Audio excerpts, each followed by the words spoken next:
Olha, a gente vai falar um pouco agora a respeito da saúde no nosso país. Quem é o nosso convidado é o Dr. Desirê Carlos Calegari, que é diretor de comunicação do Conselho Federal de Medicina. Dr. Desirê, boa noite, obrigado pela participação aqui mais uma vez. Boa noite, Heródoto, eu que agradeço. Desirê, qual é o levantamento que o Conselho Federal de Medicina fez em relação a hospitais brasileiros, a atendimento? Qual foi a conclusão que vocês chegaram? Essa foi feita uma comissão, que foi uma investigação feita pela Comissão de Direitos Humanos e Minoria da Câmara, junto com o Conselho Federal e a OAB, e participaram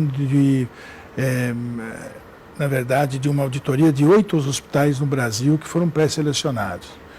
E a conclusão é catastrófica na questão da urgência e emergência. São 8 hospitais. Estão espalhados pelo país? Estão espalhados.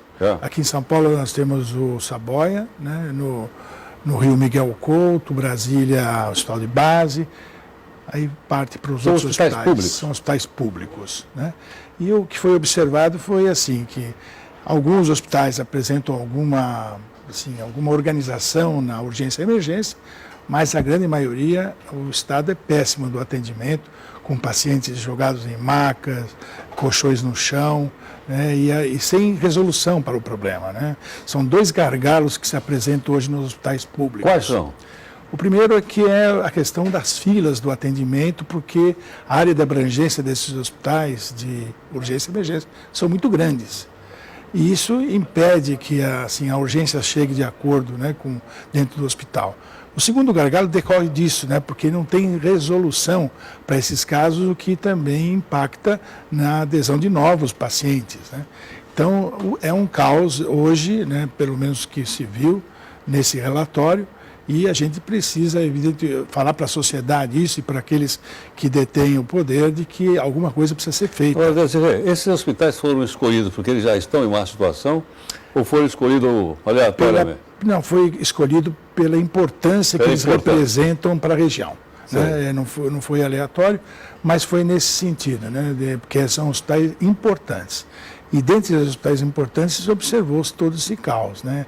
Então, a gente imagina que se a gente for estender isso para outros hospitais que atendem a urgência e emergência, realmente nós estaremos fazendo um trabalho... Por que acontece isso? Não tem verba, não tinha verba, não tem verba no Ministério da Saúde? O que acontece que não melhora isso? O que existe também, Heródoto, é a questão da má gestão, né? Má gestão? Má gestão. E má gestão no sentido de que nesses últimos 13 anos...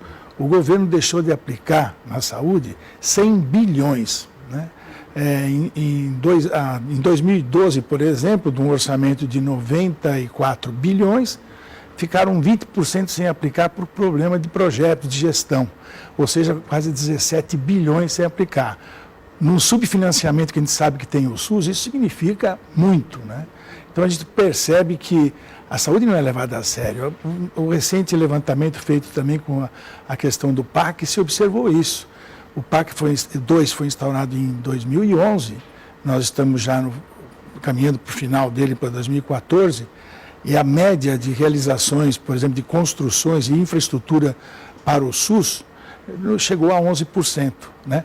Em alguns estados, como São Paulo, ficou 8,7%, Minas Gerais, 0,5% de realizações. Então, dos 25 mil projetos para a saúde, de estrutura, apenas 2.500 em 2013, final de 2013, foram realizados. Então, 22 mil não foram realizados? 22 mil não foram realizados ou estão no papel só. Agora, Desirê, isso é o quê? É o calcanhar de Aquiles de qualquer governo? Estou falando só desse, estou falando desse porque é o calcanhar de Aquiles. Eu acho que é, né? É o seguinte, nós temos quantos milhões de pessoas que não vão para atendimento público? 43 milhões que tem plano de saúde? 44 milhões? Hoje a gente estima que são 150 milhões para o serviço público e 50 milhões para o sistema suplementar de saúde. Sei. Quer dizer, então cada 4, 1 vai no sistema particular e 3 vai para o SUS. Ao contrário, né? Hoje, ao contrário, né? O SUS hoje atende, inclusive, na urgência e na emergência, cerca de 25% daqueles que têm direito ao sistema suplementar e que, pior, não pagam esta conta para o sistema de saúde público. Né? Então, o sistema suplementar, na verdade, deve para o sistema público de saúde. Né? E só que o aporte de dinheiro hoje para o sistema suplementar é 4 vezes maior do que o sistema público, que atende 150 milhões. Bom, só que o sistema suplementar, também chamado plano de saúde, é bancado pelo bolso de cada um de nós. Cada um de nós, exatamente. Mas também vive um momento muito ruim. Também ruim? Ruim. Mas mesmo pagando? Porque as operadoras, elas restringem, né, a questão, limitam o plano. Então, hoje é muito comum ver que o cidadão, para garantir seu direito, ele procura a justiça, que é a que se chama de judicialização. Por quê? Porque ele não cumpre o que está escrito lá no contrato? Porque tem um contrato, não tem o contrato? Tem o contrato, né? Mas certos procedimentos que são caros, eles são relegados para autorizações, ou seja, as internações não são bancadas por esses planos, há glosas dos médicos que pedem muito exames são descredenciados, há uma série de questões que a própria Agência Nacional de Saúde deveria, evidentemente, fazer uma... Veja bem, então, o sistema público está numa situação ruim, o privado também? Também. Então para que eu quero descer, né? Para o mundo aí que eu quero descer. Infelizmente nós estamos atravessando um momento ruim para a saúde brasileira. Puxa vida, hein? Realmente, eu até imaginava que houvesse uma outra compensação. Mas não há. Nós precisamos de investimento. O grande problema é a questão dos 10% do produto interno bruto que o governo federal tem que aplicar e não aplica.